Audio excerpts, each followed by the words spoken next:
Hello, let's restart the Professor Kasper Adolphus, the keynote, the invited presentation.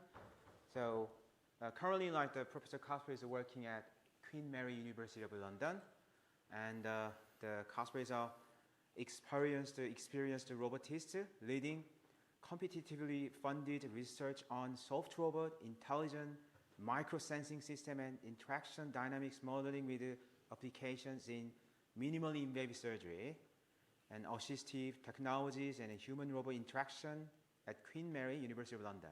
He's acquired over £10 million as a principal investigator from national and international funding bodies. His research team is involved in funded collaborative research with the leading London hospital, European Research Organization, and international companies creating novel robot-assisted solution for diagnostic in the colon, employing growing robot tissue diagnosis using miniaturized sensors, cardiac catheterization, fetal ultrasound monitoring, nuclear waste decommissioning, and ergonomically optimized human-robot interaction in the manufacturing sector. Over the last decade, the team has built a large portfolio of projects with funding from organizations such as ERC, the European Commission, EPA South Sea Innovate UK, Wellcome Trust, and then UK-based charities, exceeding 30 million and producing more than 450 peer-reviewed papers. So today's the presentation title is that physical robot environment interaction, the continued quest for tactile grounded manipulation. Thank you so much. So thank you very much. Thank you very much for the very nice introduction, and yeah, really great pleasure to be here. Thanks to TAROS for inviting me. So welcome to my keynote presentation. So I know how it is as a presenter. You want to present everything, you want to show everything, and then you go over the time. So I'll try my best. I have some technical challenges. I prepare you already. So in some instances, the videos won't run, so I will switch to my personal computer here and switch over and show those particular videos because I really want to show them. But yeah, I can continue. Good. Okay. Yeah. Okay. Oh, he's messing it up. Okay. Okay, the recording. Okay, now we are also recording. Oh, the camera was not in the right position. Okay, good. Yeah, okay, that looks good. Okay, thank you. Good, yeah, so long title, probably a bit too long. Physical robot environment interaction, the continued quest for tactile grounded manipulation. What I really want to show is, or talk about, is my interest in manipulation and supporting that through tactile sensors integrated with the manipulators. Before I go there, I'll just quickly mention work that has happened at Queen Mary 60 years ago. Usually I'm not very good at advertising, but today I tell you several times. I even said it yesterday.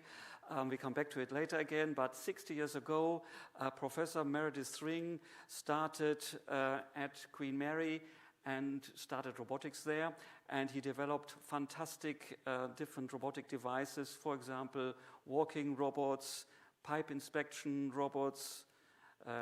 There's also at the end, when you see the robot coming to an end in the pipe, it even can move around bends. I hope we can see that now. All very old technology, 60 years ago. There you are, and you can see the pipe inspection robot even bending around.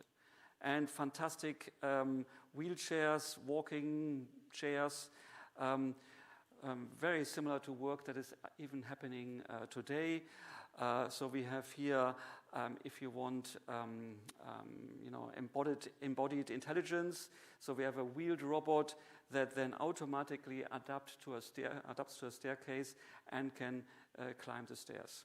Good. More about this later. For now, I would like to move to my main presentation. And for those who have seen my presentations, that's what always comes at the beginning. Sorry for those who have seen it beforehand.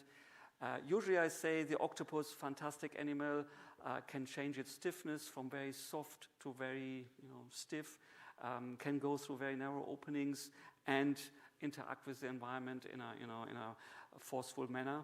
But today I want to highlight that all that, but in addition, lots of sensors, tactile capability integrated with the tentacles. So the octopus can explore its environment, can manipulate it, and gets tactile feedback while doing so. So that really, sets the scene, I would say.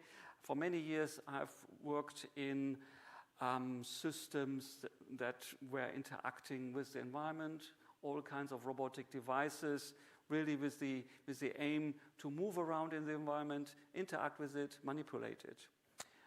And kind of in parallel, I've worked on tactile perception, so really focusing on developing tactile sensors that can be integrated with those devices and give the feedback on this physical interaction with the environment. However, this was kind of happening in parallel, so now I would like to, moving forward, to really see how can we now bring these two areas together and have these tactile manipulation devices. And so I argue you cannot have tactile sensing without interacting with the physical environment. So it's different from a vision sensor where you can just look at it and you get the information, no touch, no contact necessary. However, if you want to have tactile information, you actually have to grab things, you have to touch them, and only in this way you can get this tactile or force information. I also, a bit provocative, say you cannot have robot environment interaction without tactile sensing. Going a bit too far, I know it, but maybe I can add the word good there. I think very much that through tactile sensors integrated with robotic devices, we can improve the interaction, the manipulation that we would like to carry out. So I think tactile sensing is very important. It's very familiar to us. We have it integrated with our fingers. We have fantastic manipulation devices, our hands, and with those we can do many things, and probably much better than if we just used our eyes. So just putting this image there, I suppose if you close your eyes, you can have a feel for this moss on the tree between your fingertips. But if you touch it, I think the experience would be much stronger. And I would like to also show this photo here to show how different really tactile manipulation is from vision. It's not often a matter of carefully going over surfaces. Sometimes you have to also move them around. So for example, in a massage, you want to find out what are the knots under the surface and feel the structure deeper down. And that is only possible if you manipulate and sense at the same time. Another aspect that makes me believe that it's a good thing to spend time on this kind of area of research is the homunculus. Here's an example from the Museum of Natural History here in London, and it represents the brain. So it shows on the left-hand side the sensory model and on the right-hand side a motor model, and we can see how large the representation of the hands is inside our brain. And so our brains have evolved over many a lot of time and millions of years. And so it has became clear for us operating in the environments we're operating in, touch is very important, manipulation is very important, and that is represented very strongly in the brain. And that applies to both models, the sensory model and the motor model. Compare that to the eyes. The eyes are so small in there, and lots of research currently focusing on vision, which is also very important, I think, but I believe more should be done also in that area of tactile sensing and towards tactile We manipulation. can do it. And here we have which we might enjoy, but we can also switch it off. So that's Jeff Bezos now using a shadow robot hand through a haptic interface. And so the robot has tactile sensors at the fingertips, and that is fed back to Jeff. And I think he is doing a reasonably good job, and he says it's amazing and impressive. But if you look at it, despite the tactile feedback, okay, I'm going back again. Let's see whether I can restart it. So despite that, it feels still very clumsy. So I believe tactile information is very important, and much more can be done, should be done to improve manipulation. Now, having said all that, I also believe that there is a lot of scope for building soft robots, so to possibly move away from the totally rigid robots which we know from the manufacturing environment. I'm not necessarily saying soft robotics solves it all, but I think we should keep it in mind and try to move in this direction. I'm also open to possibly combine it, maybe look at hybrid solutions. I believe there is a place for any kind of robot. In the manufacturing environment, Chameleon's tongues are fast and long, extending robot arm, but if you have tasks like catching a fly or an insect, I think the rigidity might be in the way. It would be difficult to achieve something like this with a rigid robot arm. Anyway, so my key interests are really, on the one hand, these manipulation devices with a focus on soft robotics, and on the other hand, I'm interested now in sensing, particular tactile sensing, and to embed those sensors into manipulation devices. So now, really, I want to, in my research, I would like to move more towards bringing these two areas together. Yep, I think that puts it quite nicely. So what I want to do now in my presentation is effectively to run through these two areas, and at the very end show you a few of our attempts to bring those two areas together, especially in this soft robotics realm. So I'm looking at first at soft robotics, and so I started in 2012, maybe a year before, so we were developing a grant application, and the focus was really on soft robotics for minimally invasive surgery, and I think it was the first project where we attempted to find soft robotic solutions for minimally invasive surgery. And we really wanted to move away from what we can see here. So this is the Da Vinci surgical system, and it's made of rigid components. It comes from the manufacturing environment. This robot could be in a car manufacturing industry or factory, and to bring it into the and that is now brought into the operating theater as it is, and we wanted to really radically move away from it. And from the beginning, in our project, in our STIFLOP project, which was an EU-funded project, we were looking at creating soft robotic structures made from silicon rubber and pneumatically actuated. So this was one of the milestones in our development there. Many years went into that, of course, and many people working on it in parallel. But I want to stop at this point for a bit, because what I learned from that is that these kind of robots can be very easily made by people who may not have studied for many years robotics or relevant disciplines. So here we use 3D printing. We create a mold, and you can see this here on the left-hand side. And then it's just a task of putting the silicon rubber into that mold, let it cure. We have developed a special techniques, fiber-reinforced chambers. Also, these can be created quite easily. And then you have the structure, and this is effectively a segment of our robot. You can see cut open prototype here. In gray, the silicon rubber. In black, these are the chambers.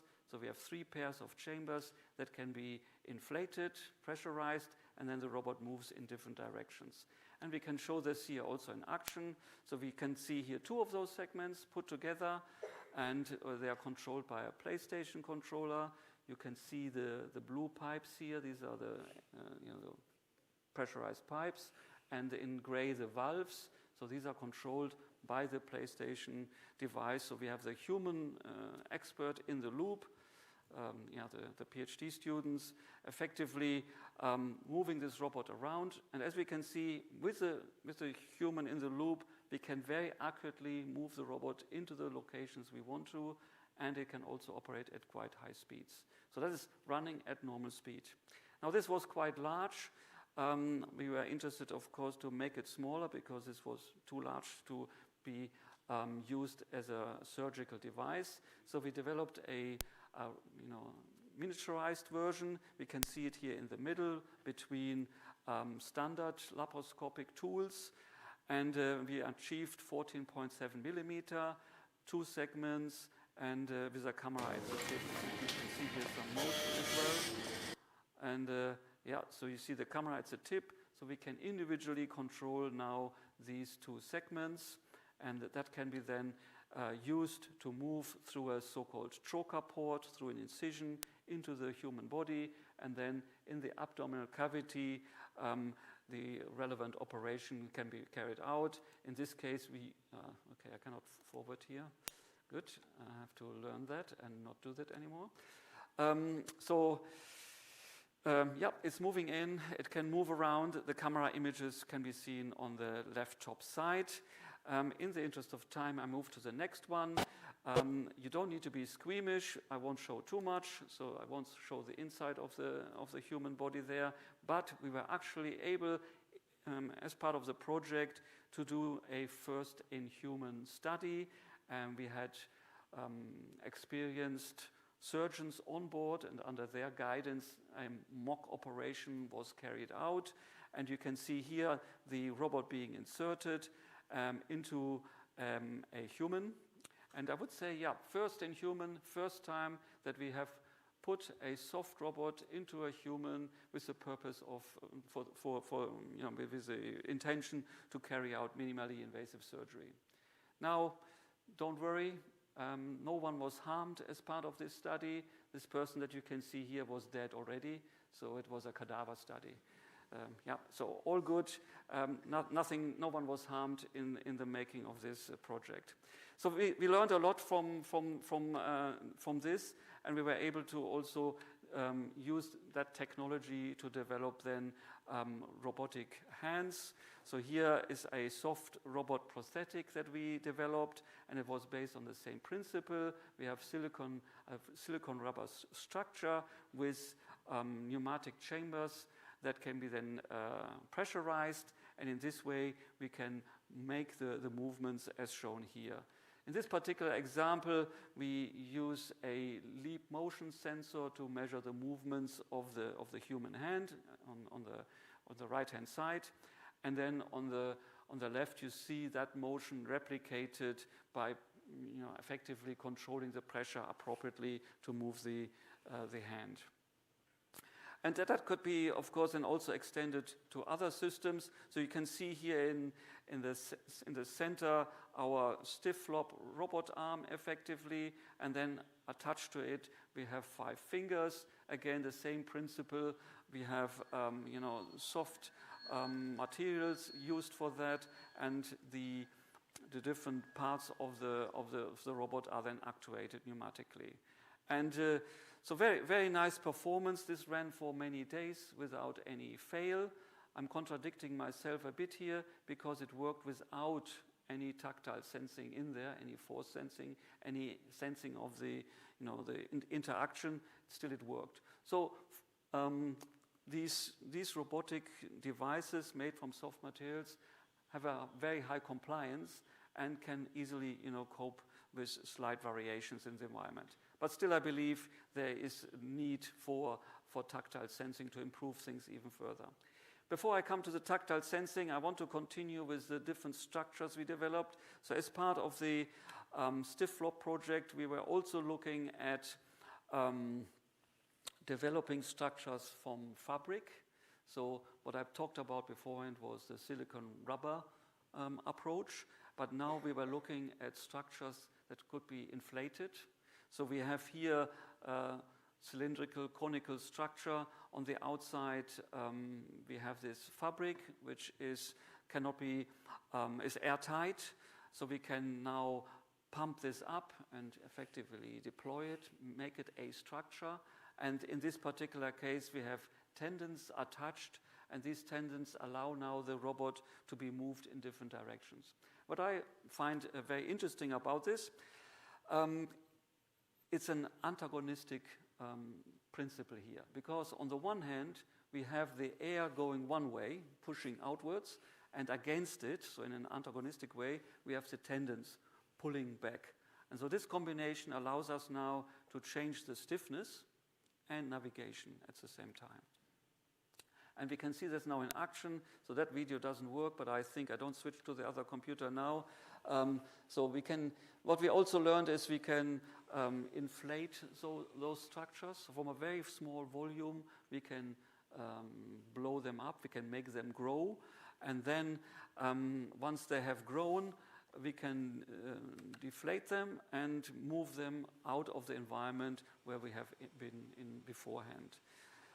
And yeah, massive growth is possible there.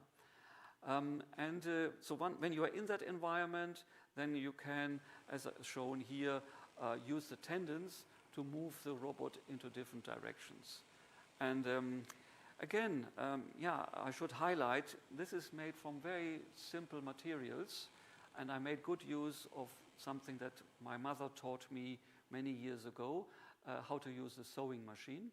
And so these structures are made by myself on my sewing machine at home, and then equipped with tendons, made airtight to achieve this kind of robot. And then being interested in applying this to the medical field, we also wanted to see whether that could be used in that context. And so we are moving here the robot arm into the cavity through the narrow opening, and we can move it around then in the abdominal structure. That was an earlier prototype. During the project, we developed then a further prototype, which you can see here is our inflatable endoscope. So we have a camera attached there, and then in blue is our inflated endoscope. Effectively, we have again tendons attached that can be moved using some sliders on the handle here, and so you can then bring this device into the body in the context of minimally invasive surgery and move it around in different directions. Maybe to highlight, so the smallest diameter, the weakest link in the whole thing is the camera, because it's a rigid component. So the rest is 18 millimeters in diameter, but could go easily through trocar ports that are much smaller. Through much smaller openings it can go. Because it is totally flexible, it can be compacted, you can push it through, then it inflates, and wherever it has the space, it will inflate to its maximum diameter. And we can see that here also in the further diagrams. We have taken this technology further, so the fabric-based kind of approach to making robotic devices, and we have developed soft exoskeletons. So again, a system that looks like a glove, and it can be actually put on the hand like a glove. And we have then these inflatable chambers on top of the fingers, and they can be used to help someone who might not have the strength in their hands to grasp things, carry out certain tasks. So we can see that here in those videos. On both sides, you can see some examples on what one can do with this robotic hand. And I think there might be also a video coming, maybe not, where it shows the system working even without a hand inside, because you might tell me, okay, no, it doesn't work, because it was an able person using that exoskeleton. So the video is not there, but I can definitely confirm it happened, and we could find out that at least 20 to 30% support can be given by this exoskeleton to someone who has issues with their grasps. Anyway, I would like to continue to another topic that interests me quite a lot. So extending effectively the idea of the fabric-based robot, and we are now looking at vine robots. You might have heard about vine robots. Alison Okamura has developed them together with her team. Elliot Hawkes was also very much involved, of course.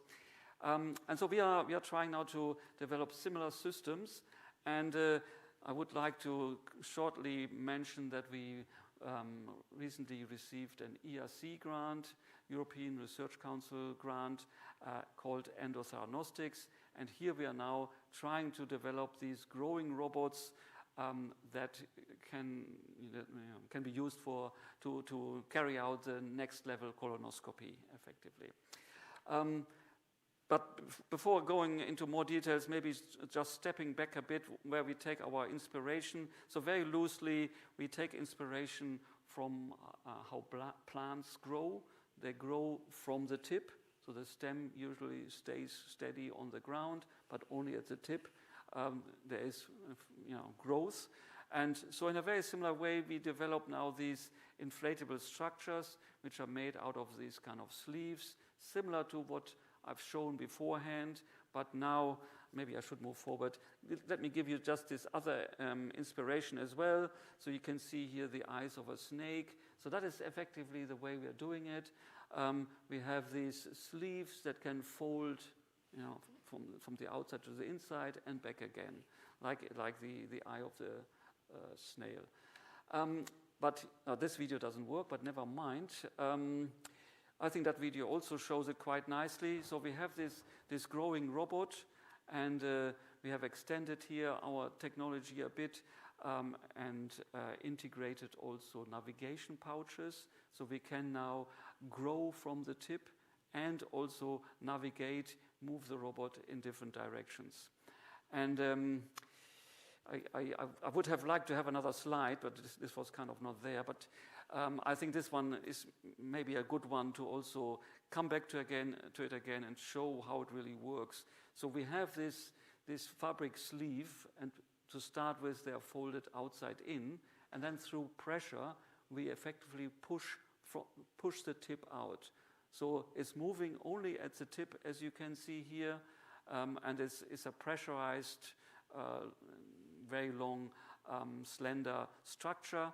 And again, we have these extra pouches integrated. You can see them here to allow us to also change the direction. So very interesting that we have movement only at the tip, and that means we have frictionless movement. So the growth of this structure occurs in a frictionless way, and we can use it, for example, under the building, under the floorboards of houses. And Robert spoke yesterday about Qbot. That was actually a project in collaboration with Qbot, and we were exploring the idea of getting to these spaces under the floorboards using eversion robots, and then to hopefully do inspection and application of thermal insulation. But we have also been working with the nuclear industry, and here we are looking now at structures that can move forward inside pipes. I don't press anything. I would like to move forward a bit, but I'm afraid then the video might stop. So as you can see, it's moving inside the pipe and then can even easily go beyond it. We have another video here as well. And so what is also obvious, even though the structure is slightly larger in diameter than the pipe diameter, it can happily move inside that pipe, is confined by the environment, and then expands when coming out. We are also looking into, have started looking into applying this to the surgical field and developed an overtube. And the idea is to go through this famous trocar port I spoke already about. So that is being used to insert things into a patient, and then for this to come out and possibly have a camera at the tip, or be used as a tunnel for other instruments to be pushed through. Other approaches involve touching a camera and then using that for inspection of larger spaces, for example, in the nuclear environment. So you can see this robot now moving forward. The camera comes out at the tip, and then we can use our integrated pouches to navigate the robot in different directions to scan an area, for example. This also reveals a big issue with those eversion robots, because it's very difficult to attach something at the tip, because the tip is always moving forward. So we have developed a so-called soft cap for eversion robots, so that can be effectively integrated with the tip and allows us then to attach instruments like a camera, and that will be then always there at the front of the robot as it's moving forward. And I let it run for a few seconds. It's a very simple structure. It's just a cap made from soft material, from fabric, and that is sitting on top of our eversion robot. And I'm so afraid to touch it, and because it might stop again the video. So I hope it will now move to the next. Yep. So just some examples on how it works. So you will see the robot moving forward with the cap. And because it's a soft one, it can also move through narrow openings. And we have the camera attached, and we can see some images on the right-hand side. There's a bit more, but I move now to the next one. So really now linking also up with our new project, Endotheranostics, where we are very keen to develop now an eversion robot that can go inside the colon and carry out diagnostics and therapy. That's why it's endotheranostics. So inside the colon to do therapy and diagnostics, theranostics. So these are our early experiments where you can see within a soft structure, you see our eversion robot moving forward and backwards. We have started only last month, so I would say watch that space, and hopefully at some other point I will be able to report more on that project. But what I would like to do now is to go to this second topic of mine. So we are not done yet, but I have a bit more time. Yeah, we are good. Perfect. Yeah, good. I think I can make that. So now, I've looked at structures, mainly soft robots. Now I want to look at tactile sensing, and in particular, for many years I've worked in that area. I've very much focused on an optics-based approach, and in a nutshell. We have optic fibers that are, linking the sensing side with the base station, so to speak. So you have optic fibers, and so one is connected to a light source, shining light to a mirror, a reflective surface. And from there, that light is then reflected back into a receiving fiber.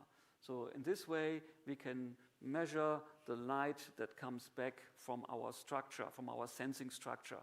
And the sensing structure is effectively a deformable something, and in this case, a cantilever. So if a force is now applied to that, the amount of light that comes back into our optical detector, into our receiver, is changed. And we can measure that, and we can, through calibration, for example, relate then the amount of light that comes back to the forces that are applied on the outside. Very straightforward and also a very cheap technology. So over the years, we have worked on that. So we see here some earlier prototypes. At the beginning, we built our own optoelectronics. We again, very interested in the medical kind of area. So we have developed a system that could be used to help surgeons to identify regions of stiffness inside the human body. So, for example, looking at an organ, for example, the liver, and to understand how are the stiffness variations. And the wisdom there is that cancerous areas are usually stiffer than the healthy tissue. So we have tried this in some, have to carry out some tests. So you see here a piece of tissue, and we have opened it up to reveal that there are some hard nodules, some artificial nodules inserted to represent cancer. And when we roll over the tissue then we get curves like these. And in gray, you can see see what happens if we have healthy tissue. And when there is something in there, then the forces are increased, and we see these peaks representing those nodules integrated there. And what is very handy, we have this roller there, so effectively we can roll over large areas very quickly to get a good feel for what is happening there. And that was further then improved. So the earlier one I showed was a 1D sensor, one-axis sensor.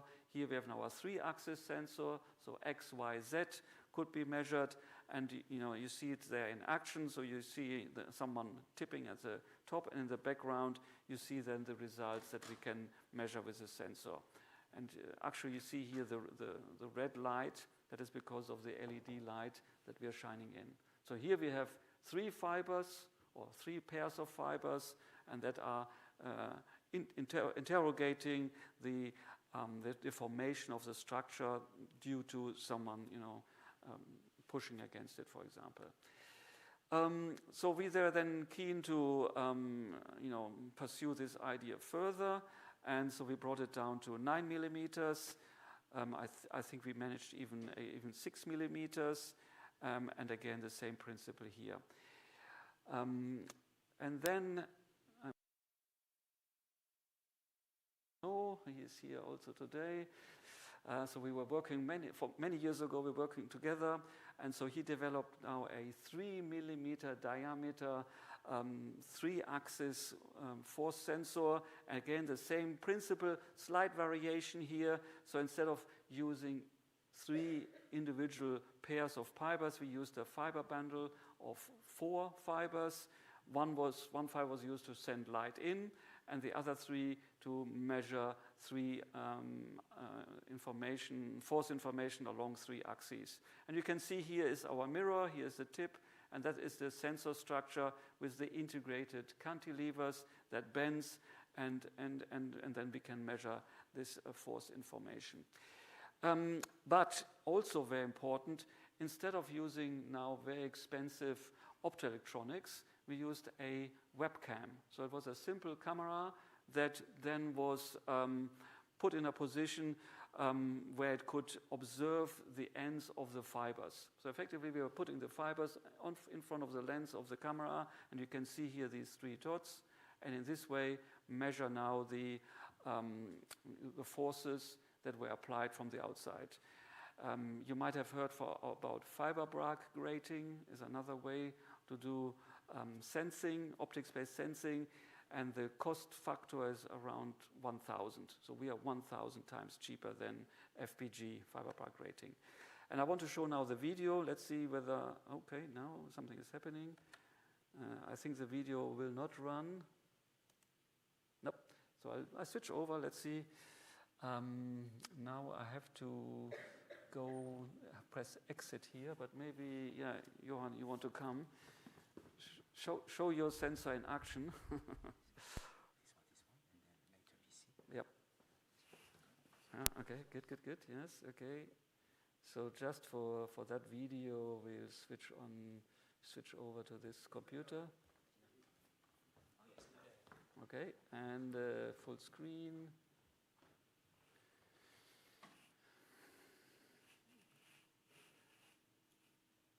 And maybe I press one more time. Nope. Then maybe I can start it. Maybe it doesn't run here either. That would be, of course, very disappointing. I cannot see the mouse. Come on. Yep, it works. Good. 3 millimeter diameter sensor. Can measure axis in 3 directions. Not much happening.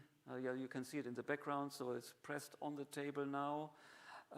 We see only 2 spots in the background.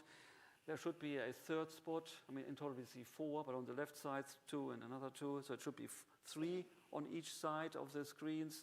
But one is so low that only I can see it here on the screen. But yep, I can tell you there are 3. And so that is the three-axis information from our force sensor at the tip of this catheter-type robot. And it was actually used in a pig, and we could measure the movement of the heart against the tip of the sensor. Good. And I'll stop this and press PC. And now move forward.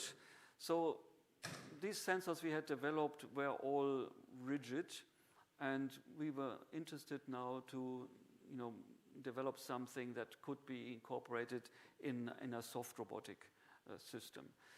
And so, again, Johan Noh was, of course, instrumental there to develop sensors that could at least be integrated with a soft robot. So we have here the soft robot. This was an earlier stiff lob manipulator. And in between, you can see here these force sensors, 3-axis force sensors. And so in multiple places, we had these force sensors along our soft robot. Already a move forward, but obviously the sensor itself is still rigid. So as you can see here, we are measuring the forces, but we are measuring actually here at the bottom. So this bit is nice and soft, and we can measure forces in 3 directions, but obviously it is now through the soft structure, so it's not as reliable as if we could measure straight away at the tip. We also try to develop smaller sensors towards, creating something that could be integrated with soft structure. So we developed this sleeve made of soft material, soft silicon, and it could be then, effectively pulled over a soft robot, as you can see here on the left-hand side. So the softness of this robot was not impacted too much. As you can see, the robot is still able to extend and to bend. And then we have, at these points, these optical sensors that could measure tactile information, across the body of the sensor. So always moving in the right direction. But only very recently we have now looked into creating sensors that are even softer and even more suitable for integration with soft robotic structures. So here you can see a sensor that is made of a optic fiber. And so it is flexible. The shortcoming here still is that it cannot extend, but already a step further. And so this optic fiber effectively is manipulated in a way that it loses light when it's bent.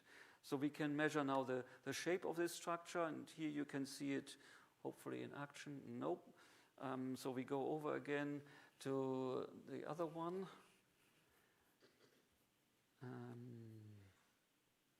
Maybe I have to escape from here and quickly go down. Sorry about this. And full screen.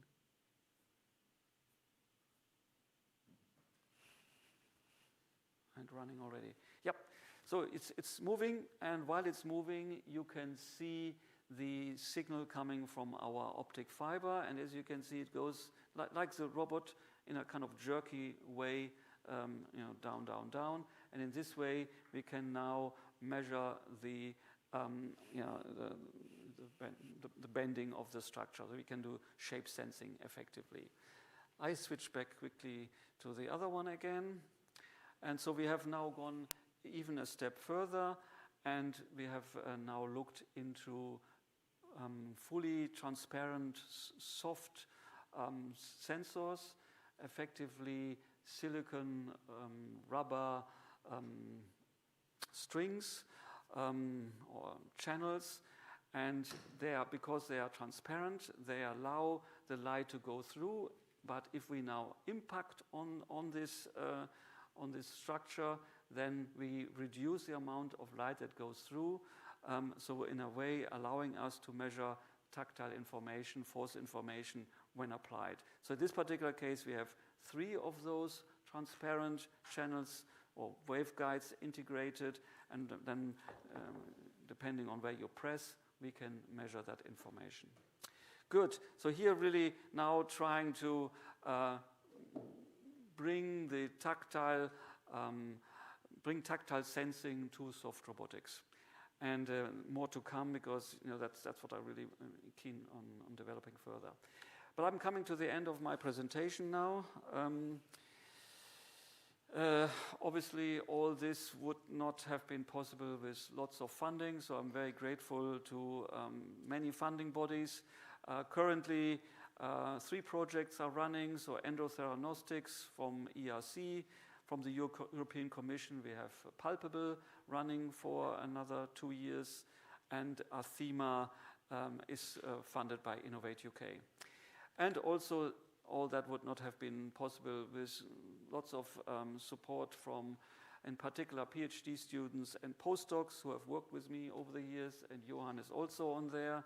And we can see he's not only a fantastic scientist, he is also a singer. Proof is here.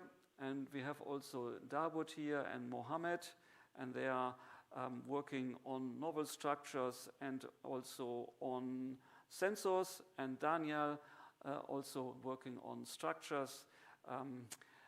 So really all working in that direction. I'm interested in structures integrated with tactile sensors.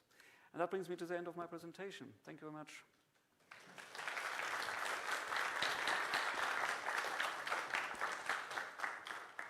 Thank you so much for the great, outcome of your research. Do you have any question? Yes, over there. No, just using the normal mic is maybe better. Yeah. I think, sure. Thank you very much. That was an incredible presentation. I wanted to ask you, where do you see, what sort of calibration requirements, if there are any? What requirements? Calibration requirements for the sensing, okay. And also how would you apply the tactile sensors to structures rather than soft robotics? What are the major things to bear in mind? Thank you. Okay, so calibration, yes. So with respect to our tactile sensors, force sensors that we have developed, the usual approach we take is calibration, and that means you need to move your sensor through the whole range of possible scenarios, situations, the range of forces, and then you store that information and use that to estimate the force when you look at the particular light intensity at your output. That's a very common approach we are taking. We have also spent quite some time on modeling. So the models are not too bad. So if you can create a good model, then you can do the whole thing without calibration. But calibration is usually easier and more straightforward. Yeah. And your other question was integrating sensors now with all kinds of robots. So,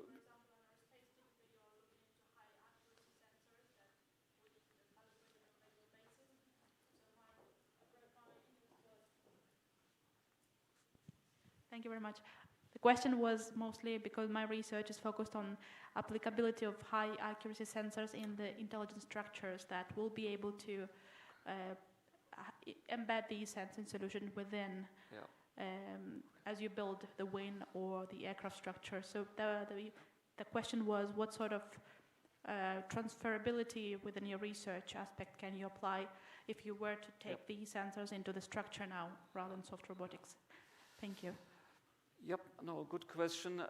So first of all, if you integrate these kind of sensors into rigid structures or very stiff structures, it's already much better, because soft structures are behaving in a very nonlinear way, lots of hysteresis in there. So these are issues we have to deal with. And if your structures are more rigid, more stiff, then it's less of an issue.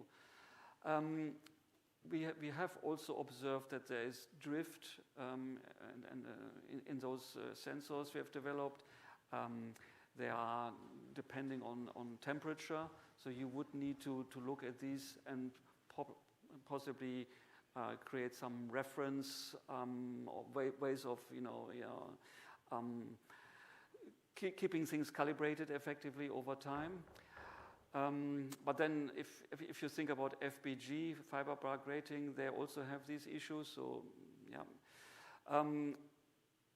fiber bar grating has the big advantage that it's very small and slender. You can measure many things at the same time with them. In our case, we usually have only one piece of information per fiber, so you might need more fibers than compared to FPG, for example. But then on the other hand, the costs are much lower, so there's maybe that balance. I hope I could partly answer your question. Yeah.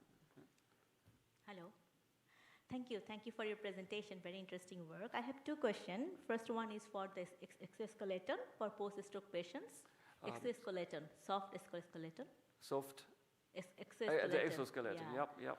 So I have seen that you have some exercise like flexion extension exercise for the stroke patient. So my question is that is it possible to do some challenging exercise like thumb oppositions and pinching with the pneumatic one? Is it possible for precise exercise with the pneumatic version? I think there's room for further development. Okay. So at the moment, the main action we can achieve is just, effectively shaping the fingers into, closing the fingers, and they will be shaped into a cylindrical, or like around a cylindrical kind of structure. Because we have these chambers, these pouches attached to the fingers, and we apply pressure on all points. So if you now want to achieve different types of movements, that might be difficult. One has to look into. Do you think tendon driven can be better in this case, for if you have some challenging exercises for the post-stroke patients? Challenging exercises. Tendon-driven soft gripper, yeah. I mean, what we haven't done so much is to actually actuate individual fingers, but I think that should be fairly easy because at the moment we have tubes going to each individual finger. So that could be another action to do something, that affects only some fingers, and in this way we could maybe carry out different tasks. Yeah. Thank you. And my second question is that, do you know now the 4D printing and advanced 3D printing like polyjet printing, they're coming to place. So in the soft robotic field, is there any, the paradigm change can happen that we can use the polyjet multi-material 3D printing instead of the several manufacturing steps? So can 4D printing or 3D printing with the multi-materials can have an impact in the soft robotics in the coming future? Yeah, many things happening in that area, obviously.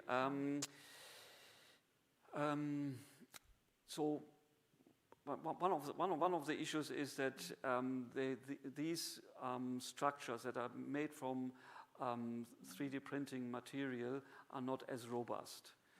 So you make, usually 3D printers, develop something either layer by layer or dot by dot effectively. And so you don't get a cohesive material out of this. And so if you want to now pressurize it, these structures start leaking more quickly. Yeah. You have a wider range of possibilities, of course. Different materials can be printed. But on the other hand, often these materials coming from a 3D printer are a bit stiffer than what we can get from just silicone rubber that you mix together. Yeah. And the other thing I wanted to add, cost. So these modern 3D printers are very, very costly. So if you want to do something cheaper, then you're better off using the molding process. Yeah. Thank you. Yeah. Any question? I see someone there.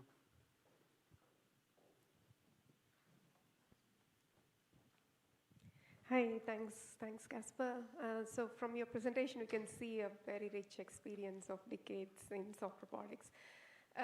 From your perspective of taking these soft robotics into the commercial applications, scalability and robustness perspectives, what are the top 2 bottlenecks and which technologies are complementing those which are stopping them from going into the markets? Okay, maybe I can give 3. So first of all, payload. So these are soft materials we are using, and we cannot suddenly make them super stiff, even though we try to, have variable stiffness, but they will be never as stiff as a metal structure. So if you want to now grab heavy things or move heavy things around it, so even in the medical field, in the surgical field, if you want to retract organs, you need forces, and these are difficult to achieve with these soft structures. But already with the moving towards the fabric-based ones, the inflatable structures, because the material is inextensible, we can achieve much higher forces. So we can create a finger-like structure, and it's strong enough to pull 10 kilograms. So maybe we are already moving in the right direction, especially with those fabric-based ones. Miniaturization is another issue. So the smaller you make them, the less air you have to, achieve forces, and that can be an issue in situations. And then controllability, I would say, is my third point. So very non-linear in their behavior, especially if you use a pneumatically actuated one. It's compressible, air is compressible, so that could be a challenge. On the one hand, it depends a bit on what you want to do. If you want to have accurate position control, then definitely a challenge. But if you're more interested in force control, then maybe it is even an advantage, because these then you effectively control the pressure, and that relates straight away to the force that you apply to the environment. So there enhance safety and compliance, which are very useful. Any question? One more question? One. Oh, yes. Hi, Casper. Thanks for a great presentation. Thanks.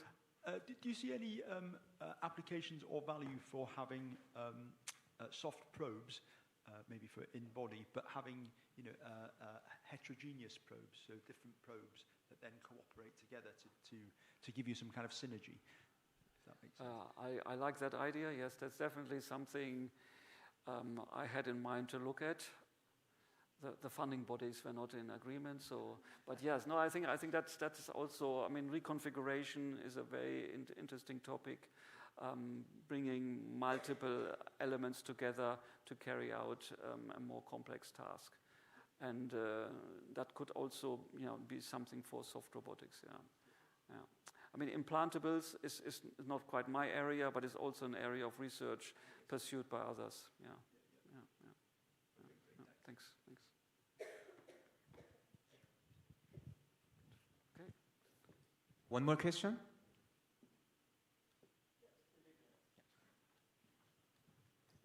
So it's following up what Radhika's question was. So now you said what are the challenges or the bottlenecks, but if we look forward, what do you foresee? So how many years we may need to overcome them?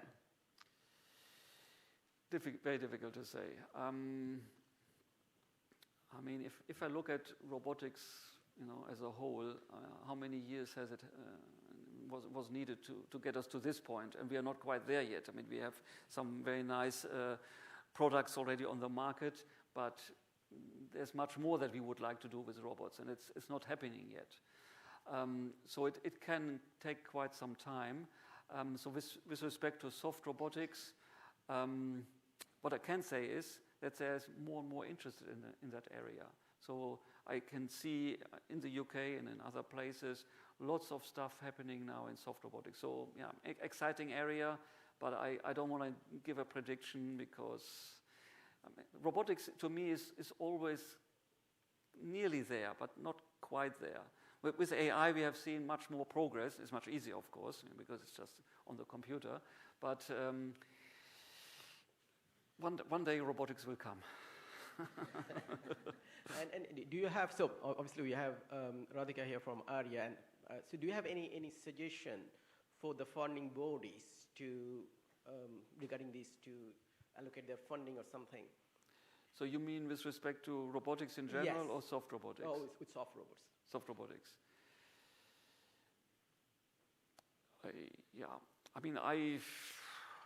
What can I say? What I've noticed is, looking at EU, for example, EU funding, in the past there were more opportunities for robotics.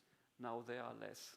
So robotics seems to be a bit under the shadow of AI, and hopefully AI will achieve what they want to achieve, will reach its peak, and then robotics will have its chance to come more to the fore again. Another approach, which I haven't taken too much yet, is maybe to, even though you are a pure roboticist, pure hardware person, to incorporate also AI in your work, and then maybe this way to get more funding in, because funding for AI is still there. Yeah. Okay, so thank you. That's I think all I can say. Yeah. Thank you so much again for your nice presentation today. Thank you very much. Yeah, this Thank session you. is a new end. Thank you. Good. I'm not running away. I stay for a bit longer.